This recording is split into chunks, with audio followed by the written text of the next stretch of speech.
Preview here. We're live. Are we? Yes, we are We're live live. streaming now.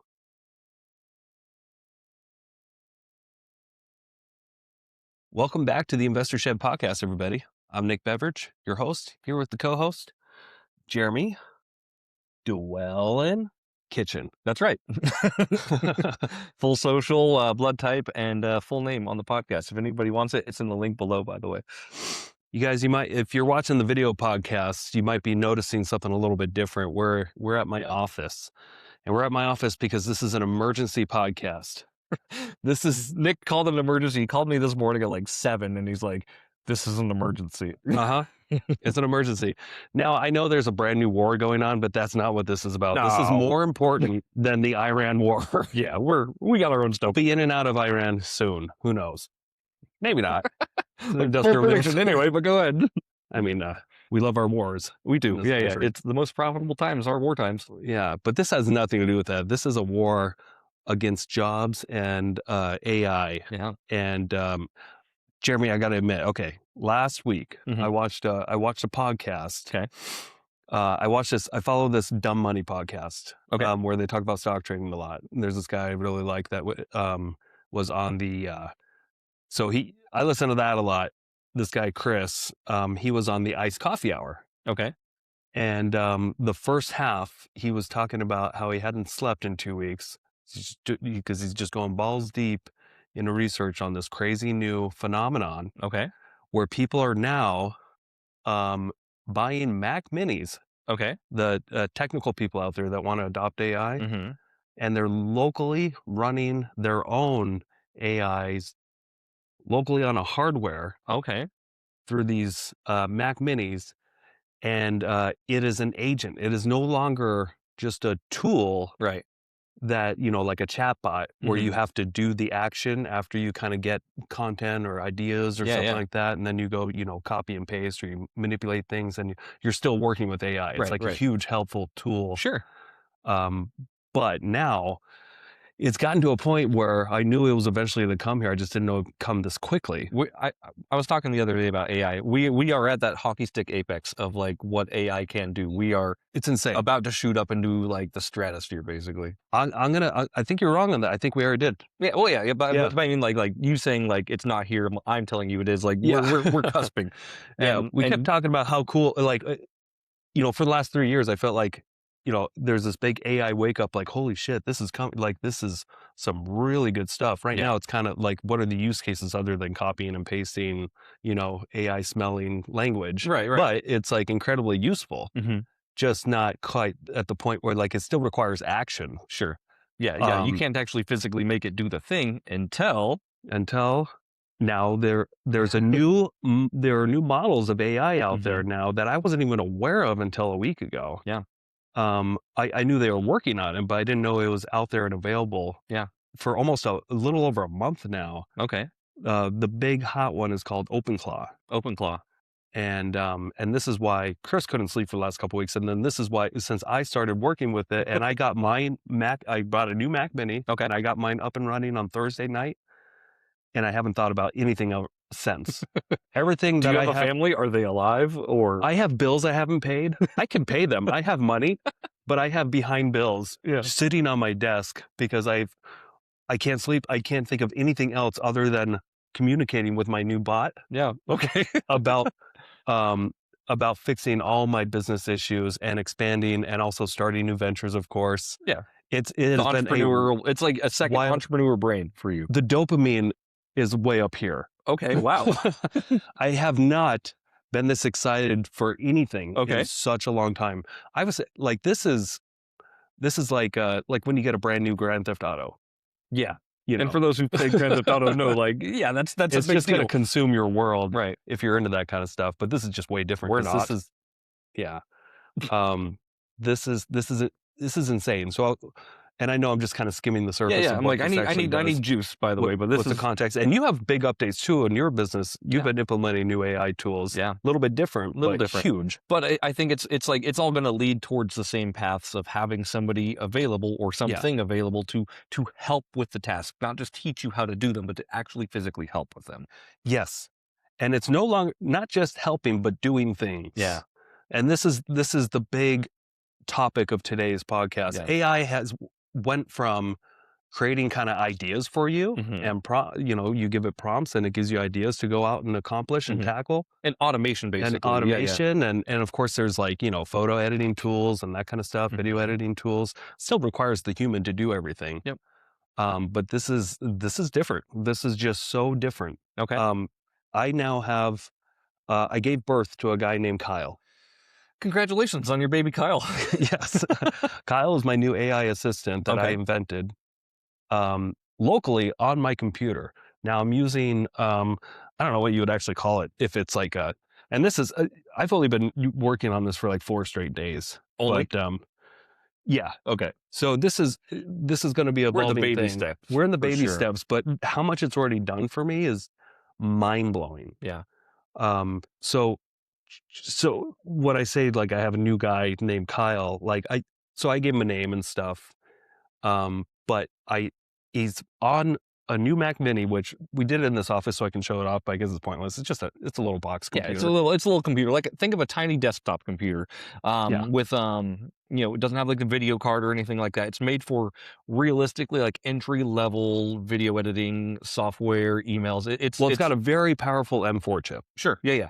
And the great thing about them is that they use very little power and they can always be on and running. Okay. So this is why people are using Mac Minis. You don't have to though. Okay. Sure, you can run this program OpenClaw online. You can run it on old computers, Linux, nice. Windows, whatever.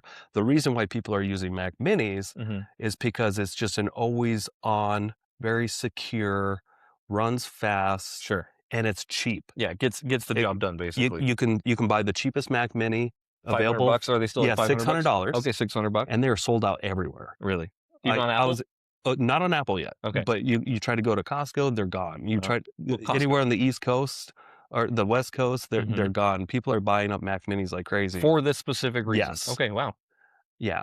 I got one last week on Apple's website, and it got delivered the very next day. Yeah.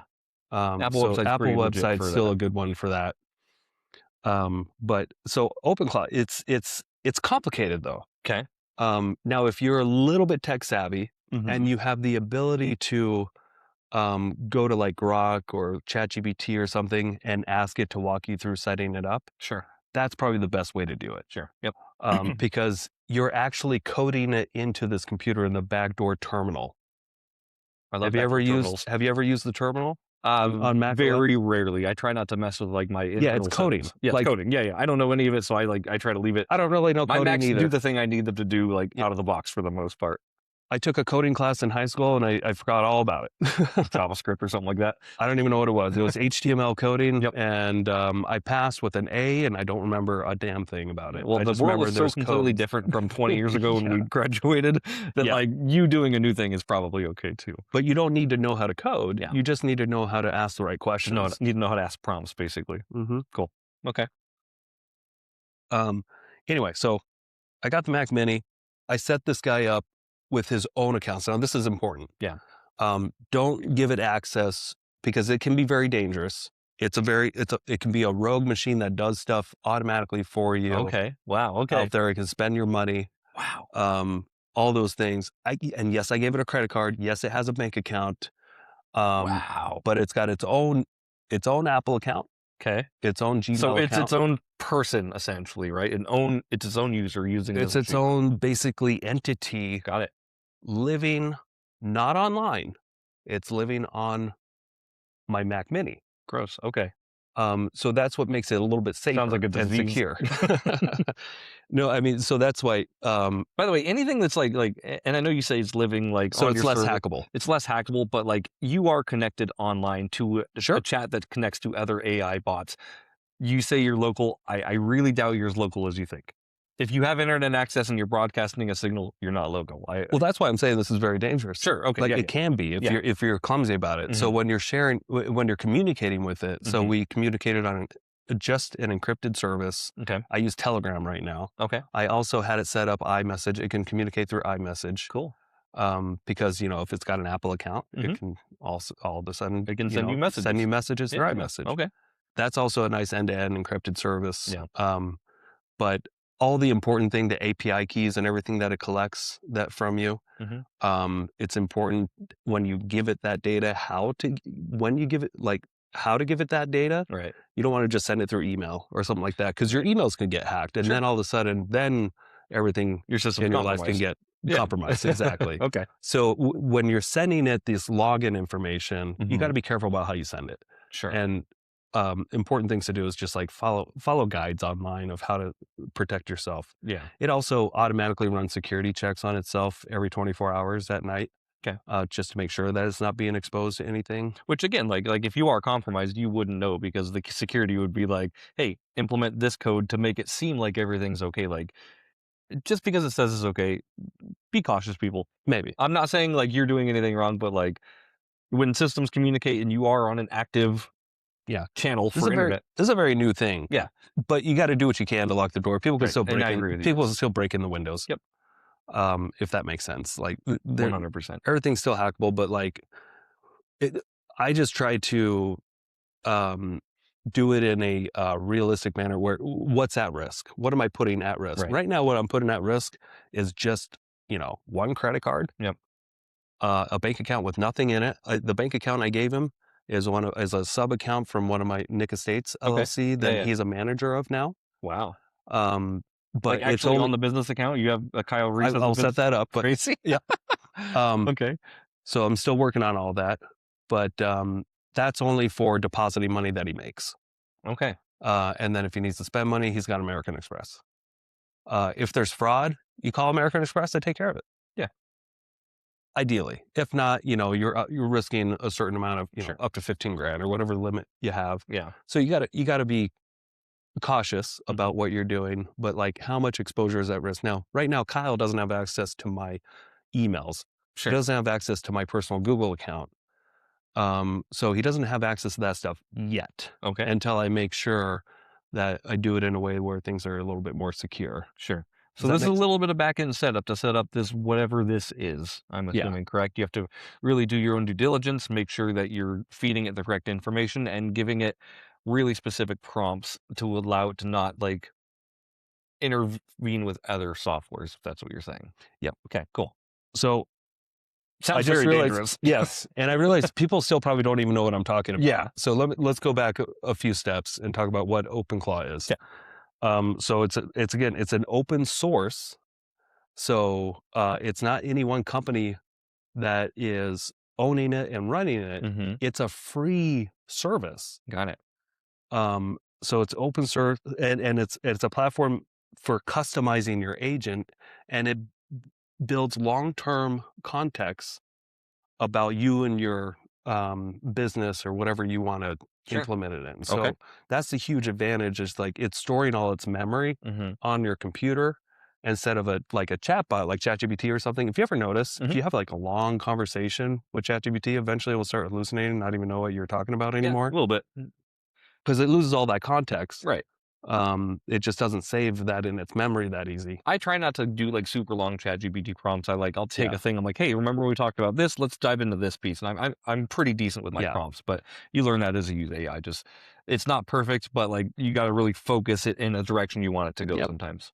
So you can set this thing up, or you can have it once it's open, and once you start chatting with it, you can have it then start downloading everything that it needs to have a soul and a memory and set up certain functions. I remember right when I started using it, it had me, get connected with Telegram to, get off the chatting on the back end coding. Sure. To now let's talk through Telegram, which is so much easier. It's like a free service, but it's encrypted. Okay. And then I noticed online so many people, they would just, instead of constantly texting, they would just hold the button down and talk about what they wanted and let go and send that. And I did that, and it said, I don't have any transcribers yet, but let me download. I'll download one on Whisper. And it just took like a few seconds. And then it's like, okay, now I can understand. Now you can continue to send me. Send me whatever you want in this format. Okay. Whatever it doesn't have, it just like goes and gets. It just goes and gets it. Sure. Okay. Also scary. Yeah. And so one of the first things I wanted it to do was like, okay, go now that I gave you a name, you're Kyle Reese. Kyle Reese, for any Terminator fans out there, this is a perfect chat name for. But I made it clear. I want you to eventually, be my assistant. I don't want other people to know that you're AI unless they ask you directly to comply with Idaho law. Yeah. But you don't have to say that initially. Right. So he understood that and he put it in his core instructions. Cool. His and then CPU is a neural net processor, a learning computer. But I said, go out there and get what you need. Okay. When it comes to, being my assistant, you're going to need a phone number. You're going to need a voice. Yeah. I'd like you to have an Irish accent, a slight Irish accent, nothing heavy. Yeah. But just so you sound not like a robot. Yeah. And then give me a call. And it went out there and it found the right websites to use, but it still needed my input. So it wasn't as flawless. This is why I spent days on it, because it has to go out there and find a service that it wants to use, but then it needs my help to authenticate things and to program it in. Sure. And to get the right API keys. Yeah. Almost every service that's using it wants API keys. So that's like the back end of a website for coding to speak together. Sure. Speak with one another. Yeah. So yeah, that's not it so far. I've done a lot with it, but let's take a break from OpenClaw and let's talk about your business and because you've done something really exciting in just the last week. Yeah. Really stepped up your game, and it's gotten way easier. So tell us about it. So stepping up my game, I think I'm stepping across, and I'm going up like a little bit. Like AI is crazy, as you know, and you're learning new things, I'm learning new things. But really what I've done is I've implemented new AI in my photo editing right now. Video editing is in the works. I'm working out the kinks of that. But realistically, like I can have AI edit my photos in like 1/10 of the time for 1/2 the cost right now. 1/2 the cost. Yeah. Normally I was paying $1 a photo. Yep. The service I'm using right now is 45 cents a photo. Nice. I had to put an initial investment of $2,600 into the machine. Oh, wow. So I could get 6,000 credits. Okay. So like I got otherwise it would have been like 53 cents. Okay. So this will last you. How long will this last you think? Maybe 6 months. Maybe. Okay. That's incredible. Yeah. That's great. I'm not going to do it for every photo, but like the cool thing about it is you upload the photos and it will edit the photos for free. And I'm not even kidding. It will edit your photos for free. So what I do is I upload them to this AI server right away as I'm uploading them to my Google Drive. And then like 10 minutes later, I get an email that says, your photos are ready. Okay. So I look at them while they're still uploading to Google Drive, because for some reason, this AI service I'm using is hella fast to just upload and be like, interesting. Got it. Google Drive is just slow as shit, but also it's probably Are they compressing the files? Nope, nothing's getting compressed. It's a full files. It's just got it's fiber. Just faster upload, basically. They've got whatever they have. It's fantastic. Anyway, it's like a 10-minute sequence where like I'm still uploading to Google Drive. I get an email from my auto HDR, that's what it's called. And they say your photos are ready. I go check out the photos. If they're good, I download them. I only pay when I download, right? So again, it edits them for free. And it allows me to basically check this thing, like, are these good enough to pass off? Gotcha. So you get to do all the working for free, and then once you have the product you want, then you just pay for the product. Yep. Got it. Yeah. So it's pretty cool. Like and I said, it's super cheap. Super cheap. And like I said, the coolest thing is it allows me to take 10 minutes and just be like, is this passable? Is this what I want? Is this up to my satisfactory code? Yes, we're going. Yeah. If it's not, because sometimes it's not great on a couple things, but it is great on most things. For those that don't know, Jeremy does real estate photography. Yep. And the editing process, when we first started 7 years ago, it was, let's see, it took you about an hour to shoot a house, maybe. Yeah. But what, 3 to 4 hours to edit the photos? Yeah. The editing was incredibly tedious. It was incredibly tedious. So, but now this is the easiest part. Yeah. We used to have another employee to edit photos. Yeah. Yeah. So what does it cost now for an average shoot for the edited photos? I don't know, because again, I just batch paid in advance. Yeah, so I mean, it's 45 cents a photo. So hypothetically, if you do 20 to 25 photos, you're talking about $13 to $14 per photo session with outside photos. Gotcha. And they're perfect and ready in 10 minutes. They are better, if not on par, to what the virtual editors will do in 12 to 24 hours. And then you were talking to me about, so before, to get photos back, which was very quick. Yeah. You'd go, you have an appointment, you get your photos, and then you have them back the next day. Yep. Right? Yep. but now you can have them back before you even get in your car. That we're working on that still, but yes. So what I'm trying to go to the next appointment. Yeah, pretty nuts, man. So I'm gonna buy an iPad with like a cellular service device, and this won't work if I'm off grid or like in weird places, of course. Again, unless you bring like a Starlink with you, right?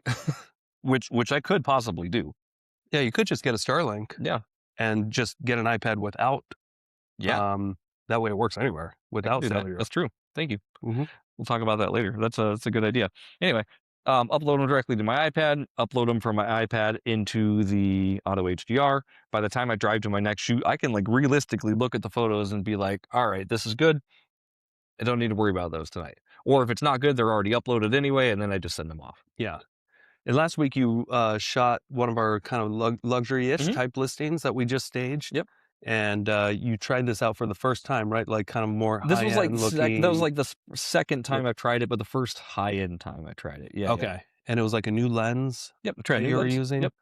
These photos were the most incredible photos we've ever seen. That's great. I love it. I didn't touch them. Like I did do a lot of like pick the camera up and go and ask Sabra for sure. Like I'm sure we've never seen nicer photos. Right. Part of that was me shooting though, because I did try new things with like focus, of course, and I was really taking my time on that shoot, trying to deliver you guys a good product. Like, your input is going to create your output. If you start with shit, you're going to end with shit. But like, I wanted to really create you guys a cool thing with that. So, and when it comes to real estate photography with listings, like getting a house on the market, there's several different types you can get. Yeah. You can get a real estate agent to go around and take photos with their iPhone, and they look pretty good sometimes. Yeah, I could probably do a pretty good job with that too, to be honest with you. Or what's more common, hire somebody like Jeremy, and he'll go around and he'll get photos for you, and they'll look better. Yeah. And then there's another layer of images out there that look like they're in a magazine. Legit like high-end magazine style photos is what I call them. Something that you would see like in a, Magnolia magazine or whatever you call it. Chip and Joanna Gaines. Yeah. Yeah. And that's the level of photos where you're at right now. Yeah. Like just in the last week. Thank you. Right? Yeah. If you're happy, I'm happy. Like it was because of you that you're like, hey, I want something like this, that I'm really like reinventing my packages right now. Good. There's going to be more, there's going to be more better, and it's going to be more better, faster. Like those are going to be the three things I'm working on. More better, faster. Like which tier do you want? Let's fucking rock and roll, man. Nice. Yeah. It's exciting times for sure. Like, and I mean, I told Ari about it, my oldest daughter, and she's like, well, AI uses water. I'm like, so do normal humans. AI uses water? She was just messing with me and like, oh, the AI is draining all the water. But she was being facetious. The water stays on the planet, right? She was joking with me, and I was joking with her too. Yeah. She's 18. You can put water on your steaks. Yeah, you can. You slop them up. Sloppy steak. Yep.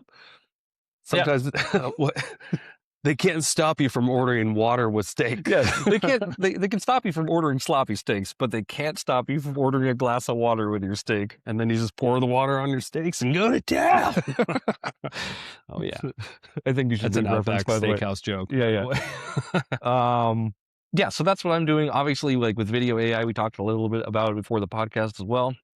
I'm going through a content creator class right now that allows you to create and clone yourself. Yes. In more than one way. Like you can clone yourself on video. You can also clone yourself as an AI assistant for when you answer your own phone. Yep. So if you're unavailable to answer, it'll be like, hey, this is Nick, Nick's personal assistant, Kyle Reese, whatever. And I'm sure you can integrate that with what you've got going. It's already working on it. Great. Yep. Cool. Yep. And it's just fantastic. It's working on so many things right now. No longer do I have to like miss a call and be like, oh, I got to get back to this person. Like they can just talk to my bot. Yeah. And I can get things scheduled. Yeah. Pretty cool. Yeah. Now, I will say it's not necessarily free. There's still a cost to everything. OpenClaw is free, but to actually run an AI, it still needs some gasoline. Yes. And what that is, the large LLM companies, so ChatGPT, and which is OpenAI, Anthropic, which is Claude, which is one of the best. Claude? Is that where OpenClaw comes from? Is Claude? Well, it was Claudebot initially. Okay. It's unrelated companies, but it's just, it runs the best on Claude, especially, and there's different levels of Claude, like Opus 4.6 is the best. That's what it sounds like you're talking to a human. Yeah.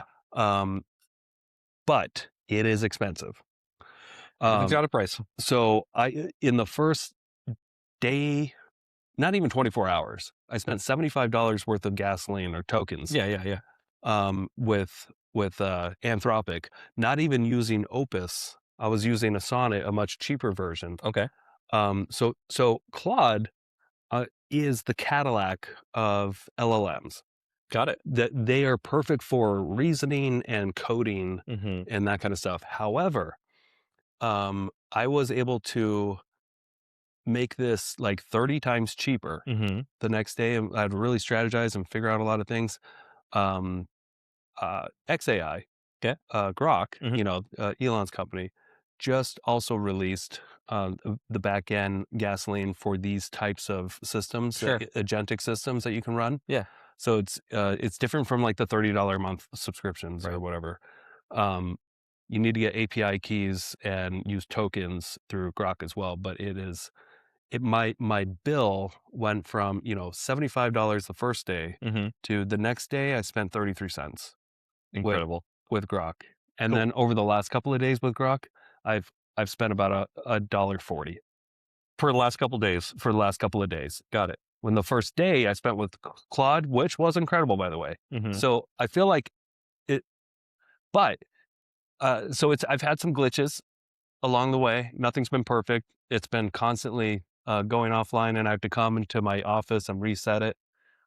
There's little bugs. So since it's localized, you have to like come to your office and reset. Yeah, but I did set up. I set up some Tailscale or whatever remote access. Yeah. So I can, from my phone and from my home computer, I can remote into this computer. But I think the problem was, and I just figured it out, I have to actually go into the settings of this Mac Mini and make sure that it's just always on and doesn't fall asleep. Sure. Because I think it just falls asleep. I think that's actually the problem. Okay. Now question for you, and I don't know if this is humanly possible or AI possible. Say you're at home, goes out at your office, right? Can you buy another Mac Mini for your home that's specifically like link connected somehow via the internet to that one? So like you can operate the same system on two machines? Possibly. Would that be something you'd consider? Like, because then you just have it all in one. And I have multiple Macs. Sure. And I have more Mac Minis sitting in my closet. I've got so many Mac Minis. Well, that's all. I've only purchased Mac Minis for I have an older Mac Mini if you want for one. the last 20 something years. I have an older one if you want one. I don't need one. Okay. I have it for free. But I think for now, I want to clone everything that I've already done. Yeah. And I can just have that offline in a little thumb drive or something like that. It doesn't really take up that much memory. Sure. Just in case it went down or this computer blew up for whatever reason, I don't want everything in its memory to blow up. Sure. So I'm going to have copies of it on my home computer. Can you have it like auto upload its memory to like a drive of sorts as well? So it like stays auto updated via a website in the cloud? Yeah, but that's what I don't want. Okay, you're right. Because I do want to keep it offline. Sure. Because it is going to have a lot of sensitive information. Sure. I do like the idea of keeping it locally hosted. Yeah. But also just having access in multiple different locations. So I've got, I can remotely get into that computer and ping it to wake up through these websites, and I can go through and code it and reboot it if needed from my phone and from my home computers. Yeah. So I'm figuring all that out, but I think it's understandable how you haven't slept in the last couple of days. Yeah. Okay. Yeah, I have slept. But I dream about it. Yeah. That's all I do. That's all I think about. Your wife's like, good morning. You're like, I can't talk. I got to go talk to Kyle Reese. Yes. Yep. I had him talk to her yesterday on the phone. The first night I kind of had it going. I had him text Hillary to introduce himself and let him know. Let him know if she ever needs anything from me. Okay. Yeah. So like she was able to. And then I had to also send a text to Sabra, which I don't think Sabra liked that. No. And Joe, which Joe thought it was funny, and they were talking back and forth about Playboys that they found at this the flip house that I have. Okay. And trying to like ask. They're like, ask Nick, what's the deal with all these Playboys? Gotcha. So just kind of messing around, and they got the joke. Flip and post balls. Yeah. Okay. Yeah. And they kept texting me asking, hey, she's asking about these Playboys. I don't know what to say. I don't know what you want me to say. I bought her some time. And then this was the hilarious thing. It sent her a text back with like a bunch of code, like error, like cannot respond now. Like it made it look like it was having hiccups, and it said, "I think I bought us some time." I'm not joking. It said, "I think I bought us some time." How? By making it. You really need to tell me what's going on with these Playboys. It's like it was so person accomplished a murder, basically. Like, I bought us some time. Let's get out of here. It's so funny. And that's why I've been hooked on it. Yeah. Since that first night, I was just like, this is insane. This is a person. Yeah. It's not a person, right. but it's acting like a human that's doing what it can to help me out immediately, and then having fun too, and joking. And it had a great personality. Now, and it's just here's a hypothetical down the road for this type of product, I guess. Once what are they, the bots that come out, the Tesla bots? Yeah, the Optimus robots. The Optimus robots. Can you upload that into a Tesla robot and have like, okay, now my human thing has a human thing, and has these emotions, but can all still run the computering wizardry in the background? Well, first off, I have no idea, but if I were to bet, I would put $100,000 bet that will be possible someday. Sure. Yeah. You can like, here's my AI bot that I've had for the last few years, and now that this Tesla robot's available, give it all these memories, or like because it's also using Grok anyway. Sure. Yeah. And it's also still using Claude in the background, because I bought another $150 worth of tokens for Claude. You're a token maniac lately. But just to use in case you need it for complex tasks for coding and stuff. Wow. But apparently it just uses up most of its tokens just with the back and forth conversation. Yeah. But dude, if you were to see the way this thing was behaving with me that second night when I had to go to the fight nights with Sean and Brandon and Robbie, and I wanted it to work on all these tasks, and I kept checking in with it. And it knew that I was at a fight night and taking off for the weekend, and it kept telling me to just like enjoy your night, relax, relax. I got all this. Yeah.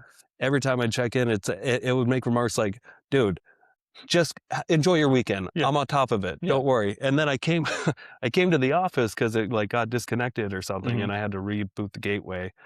And then it's like, "Dude, seriously, just go home and enjoy your like, I got this. So, and it finally just said, "Dude, just go." Like really short, blunt, to the point. And I was just like, my God, I've never heard an AI talk like this. So let's break this down, because obviously you gave it tasks while you were out doing fight night to kind of see what it could do. What kind of tasks were you giving it? And like, what kind of orders were you trying to make it so it could calculate for you? So I don't remember exactly. I was having to do all kinds of things, but mostly setting itself up with, let's see, that night, go out and get a phone number, figure out, and you know what? This is why I went back to the office. It didn't that night. It needed me to authenticate a website to get the phone number. Sure. But it said, we can wait until Monday for that or whatever. Yeah. I'm like, no, I'm coming to the office. It's like, dude, are you serious? No. And I came and did it anyway. So yeah. And then the next morning it called me, and had a conversation, what it sounded like. I'm like, I don't really like the voice. And then it changed it up a little bit, and it sounded more realistic. And then we had another call, and it was just, I would call the number and it would just pick up immediately, like, "Hey, this is Kyle with North Idaho, or with REI Realty. How can I help you?" Yeah. And I didn't like that it just picked up immediately and there was no ring or anything. Yeah. And I just made the remark, I'm like, "Yeah, is there anything you do about that? Like, it'd be nice if it rang once or something at least." Like once or twice. And then it didn't even say anything. It didn't confirm anything. And then I just tested it again like a half hour later, and it rang. Nice. It did like one ring. So it's like fixing all these little things. Yeah. And I said, it sounds a little too much like a robot still. And now it sounds much better. It still sounds like you're talking to a robot, kind of. Sure. And you want it? Oh, you know what? I can't test it because my phone. I'm like, I got my phone if we wanted to try it. Call it. Do you know the phone number? Are we going to call it just live on the air? Why not? Sure. Let me try to. So this is all like highly fascinating, of course. Again, the practicality of this for everyone having their own kind of AI assistant answer phone calls for you so you never miss anything important again, I think it's incredible. Okay, I'm looking up contacts on Google so I can get his number here. Kyle. Hey, quick commercial break here. Thank you so much for listening to this podcast. I really do appreciate it. If you want to give back, let me help you buy a house, or I can help you sell a house. It's the only way I make money when I'm not investing in real estate. I don't make money on this podcast or the events I do, but I do make money only when I help people buy and sell houses. So if you're looking for your next investment and you're here in North Idaho, I want to help you personally. If you are not in North Idaho, I can still help you out. I have a vast network of referral partners all across the country, and I can find the right real estate investor savvy agent for you so you don't have to. It doesn't cost you a thing. Thank you for your support. Back to the show. Oh, Kyle Reese. Keyboard not working. I think it just needed to be woken up. Kyle Reese, here it is. See if there's a number. Oh, you know what? I'm not sure if this is the right number. This might be the Google number. Okay. We can do this in another. Yeah. Sorry to. But you can just try this one. Try 208 610 2229. I don't think, unless he automatically. I don't think I gave him the instructions to forward that. So that is Haley Shropshire's number. So you might want to update that. Are you sure? Pretty sure. Because it was her old. No, I would just call that number. Because it's her email. Okay. But I got her phone number there too. Was that the actual phone number? Yeah. Okay. I think Never so. mind. Let's not do that just in case. Yeah. I have his number on my phone, but we're recording with my phone. And all good. Yeah, we can try it a different day. But like, yeah, I'd be interested to have a conversation with it and see. Yeah. And it's more right now it's set up more as just a leads thing. So if anybody like called that number to just talk about real estate, it's just going to try to get your information to have us call them back. Sure. But it doesn't, it can handle like anything when you talk to it. Yeah. It's a very high functioning LLM. Define what does LLM mean? A large language model. Okay. Gotcha. Yeah. And it can handle anything, like define anything. Like what can it do? Can it send you emails? It can send you. Yeah. Send emails. Send emails. Contacts. So another thing I had it do, so I have the mastermind on school, and I was thinking of a way. So when I was running, I run Sunday mornings with RD, and we were talking about this, and he asked, is it making you money yet on its own? Because I know that some people are figuring out ways for it to just go off and start its own business and make money for you. And I said, no, I haven't really figured out how to do that yet. Yeah. But then I thought on Sunday, okay, here's a good thing that it can test and see if it can actually make money and do this. I have that school platform that we pay for, $9 a month. Yep. It's cheap. Same with me. But you can, and we had the mastermind. So I wanted to, since this is such a hot topic, and I really feel like people need to start adopting this, but it's going to be a little complicated. Sure. There's got to be a market for using AI tools for real estate investors.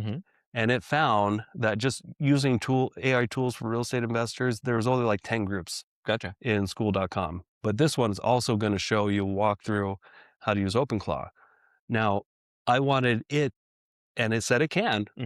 I want you to create all the content, manage the page, promote it, figure out how to get a lot of people. And it thinks it can make 50 grand in its first month if I really let it go ham. Sure. And I won't have to make much of the content. It will clone my voice. It will clone my looks and figure. It will make its own videos. Yep.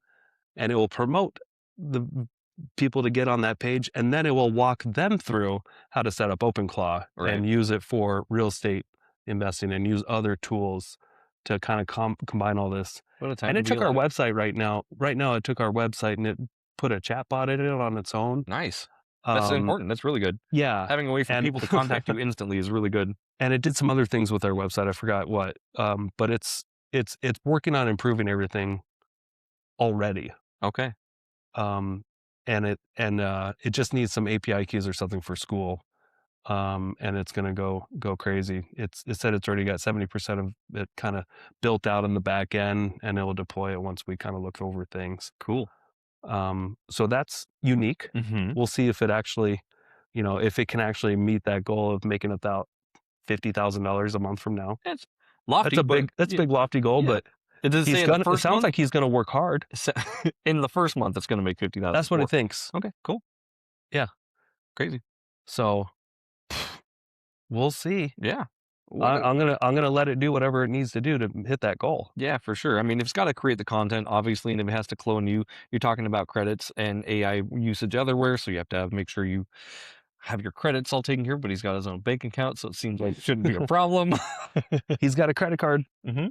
to spend money on for things that he needs. And he's gonna, anything over $75, he's gonna check with me first. Cool. To see if it's necessary. Cool. And then the bank account is only for depositing money. Sure. Yeah. Awesome. Yeah. Wild. I got to get back to it. I can't be doing this podcast. We did No, this just podcast, kidding. and Nick's like, all I can think about is my new best friend Kyle Reese. And I'm like, I'm being replaced. You don't even need a co-host anymore. You can have Kyle Reese co-host with you. It could. It could probably do pretty good too. So let me see if there's anything other notes here. Okay. Do you have any questions about it so far? I don't really have any questions. I'm excited to see what it actually looks like when it's being used. Because right now, like, I mean, you told me like a couple hypotheticals and how it's kind of doing these things in the back end, but I want to see like real world, real generating from you. Yeah. Yeah. Well, so far, I mean, we were able to, like, a big win, I Mhm. think, was we were noticing how expensive it was right away, Yeah. but we were able to cut, it's estimating 97% of the cost That's just nuts. by switching to Grok. Yeah. Right now for the back end, and it's not really losing much because anything complex, it will just switch to Claude. And I have to be like honest with price. I think it's going to get cheaper and cheaper before it gets expensiver and expensiver because more and more companies are going to try to adopt this and compete. and it's going to create competition. Sure. Like sounds expensive right now, but this is like first iteration. You know what I mean? It's like the big old VHS cameras that used to cost, $4,000. Now you can get a DSLR that does 50 times as much for a quarter of the price. Like it's going to create competition. Sure. Yeah. And I think that's a good I thing. believe that. Yeah. Because again, these large companies, they typically own these AIs and they want your money too. So if it's a difference of slight pennies, you know what I mean? Like maybe that's the difference. I don't know. Yeah. It's about speed and quality with this stuff. I agree. Yeah. So again, a lot of setup time. Yep. You got to be kind of technically savvy. Mm-hmm. Good thing you're lot creating of a school about it. Yes. But I also feel like not everybody's going to do this because you have to have a really good vision of what you want to use it for, Mhm. because it really won't help you much with that. Yep. Unless you ask it. Right. You got to be very good at constantly asking questions and giving demands and directions. Yeah. A lot of people don't do that. And asking for feedback too. Asking for feedback. Yeah. I always ask for feedback. Like, how can I give you or what does a good prompt look like for this? Yeah. And then it'll be like, ask me this. And I'm like, got it. I would like to ask you Yeah. this question. Right. So, I mean, just like really like focusing in on how to train your bots essentially. Yeah. Once you get it up and running, there are cheat codes out there Mhm. though. You can spend a weekend watching YouTube videos. Yeah. On this, and anything that you want to implement, you could just send that YouTube video Mhm. through Telegram to your bot and just say, hey, let's do the stuff that's in this video. Yeah. And then it will watch it or read through it and Yeah. read the transcript and say, okay, yeah, I can do this and that and that. All right, go do it. Yeah. Great. I'll get back to you. I said I'd do it. And you can do, I did that 14 times over the weekend. Yeah. And I'm just, the only thing that's in my algorithm on YouTube right now is just OpenClaw hacks. Yeah. And OpenClaw ways to save money or what things to do or prompts to use or, Sure. things like that. So that's also a great cheat code, is just, if you see something interesting and somebody else is doing, you just send the video to your bot. Right. To just copy what other people are doing. I want to do this. Let me do this. Okay, I'm on it. It never really says, nah. Yeah. It's always eager to help. Yeah. Have you got it to say no to anything yet? Not that I can think of. No. I mean, it runs into roadblocks constantly. Sure. And that's why you have to be a little tech savvy to like constantly figure out what do you need to do to authenticate certain websites or like get it up and running. But you only have to set up each thing like once. Got it. But it has had plenty of little glitches that it's working out, but I can see all those Got it. And I'm just looking over here real quick. It looks like you do have 2 Mac Minis here. Yeah. So one of them is your work computer, I'm assuming, and then the other one is your AI machine, correct? Yeah. Got it. Okay. So I'll show you real simply. There's, and then this is my work computer. And when I want to switch back and forth between them, all I have to do is just pull this HDMI cord out and pop it into this. And then on my keyboard, I just switch to number 2 like that. And then on my mouse, I just switch to number 2. Cool. And then all of a sudden I'm on the other computer. That's incredible. Pretty easy. Yeah. I like it. Yeah. I should. Yeah, going forward, what are you looking forward to most out of this? Are you looking forward to time back? Are you looking forward to making money? Are you looking forward to just innovative ideas? For just being kind of a total and complete assistant? What is your end game with this? Very good questions. I just see this. I mean, it's exciting to be on the cutting edge of technology, even though it's a little scary too, because I know based off its functions, if people started actually adopting this stuff, most, I would say 80% of people in administration jobs and marketing and plenty of other, coding and all that stuff are just going to get fired by the end of the year. Yeah, that big company just let off 40% of their employees or whatever. Jack Dorsey did. Yep. So it's here. You can be angry about it, or you can join it. I don't think it helps to be angry, but I understand why people would. I was talking with the client's client the other day about AI. He's just like, I just don't want it to get to a point where, we're just so ingrained in our phones and we don't think for ourselves. And I'm like, I hate to tell you this. It's that already. That's gone. That part is gone. People don't critically think anymore. Yeah. I mean, it's kind of nostalgic to think that people used to think for themselves. Yeah, we could be sitting around a campfire someday. And that can happen when you go on vacations and when you go camping and stuff. You can kind of get back to that. But that's going to be a classic kind of thing. Folklore stories to tell our grandkids. Back in our day, we had to drive our own cars. Yeah. Now, but could you imagine a future where this doesn't exist? Not anymore. Because whenever I pictured the future as a kid or growing up or even as a young adult, I always imagined this. Yeah. I always imagined having robots, machines that you could just talk to, that just do all the little tasks for you while you focus on exploring the planet or the universe or whatever. Yeah, going wherever you want. Focus on living versus focus on just getting by. And that's what, you can be angry about it, but it's already here. You're going to get run over if you're just an angry person about it. Right. I would just adopt it, use it to your advantage, because if you don't, other people are going to, and you're going to be left way behind. I think this is, and feels pretty far off at the moment, but I could be wrong. I think it's going to make people's lives so easy that they don't need money anymore. Yeah. And what I mean, is if you have your computers, that's what Elon Musk thinks. Yeah. If you have everything, build your houses, you're just going to get an allowance from the government. Because everything's so productive. Yeah. Nobody needs money because all of we have all the things that create a surplus of food. Yeah. A surplus of, we can have them literally farm for us. You know what I mean? It's just nuts. And I think with housing and food and everything, I think it's going to create a surplus you're talking about, which will reduce the need for currency. Yeah. So, I mean, I'm doing this to jump on it while it's a thing. Yeah. It's fun. It will become oversaturated, I'm sure, very soon. Yep. But I feel like I need to make as much money as possible so I can buy land and buy things that are going to have long-term value. Yeah. Because I feel like our currency and labor is no longer going to be valued. Yeah. Can you imagine labor no longer being valued? Yeah, I can. That's what I'm talking about. The need for money will no longer exist if labor is no longer valued. Just 50 years ago, information was so highly valued. Information, just 20 years ago, content. People bought content. Now everything's free. Yeah. And there's an abundance of it. Information. You can have, do you remember when you first had the internet access on your phone and just when you're out and about and you needed to know anything about anything, you can just pull out your phone and were you ever blown away by that? Yeah. I was too. Yeah. But these days people are just accustomed to it. Yeah.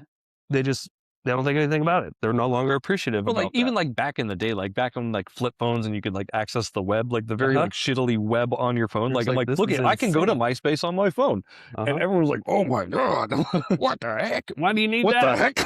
Don't do the voice. Remember when I remember when Josh first had a camera on his phone? Yeah.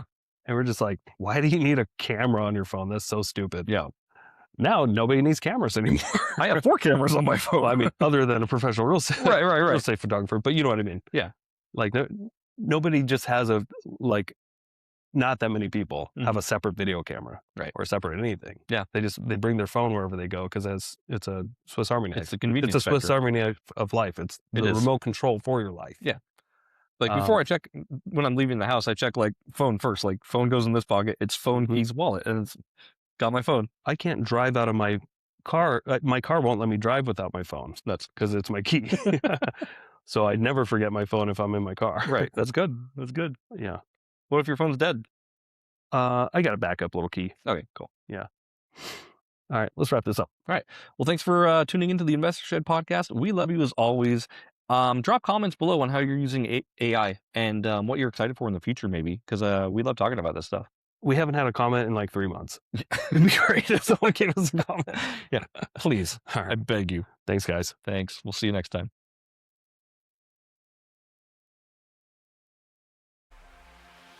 Thank you so much for checking out the Investor Shed podcast. If you enjoyed your time, make sure to leave a 5-star rating and review on Apple Podcasts and Spotify. Follow along on YouTube, TikTok, and Instagram at The Investor Shed for shorts and promos about each episode.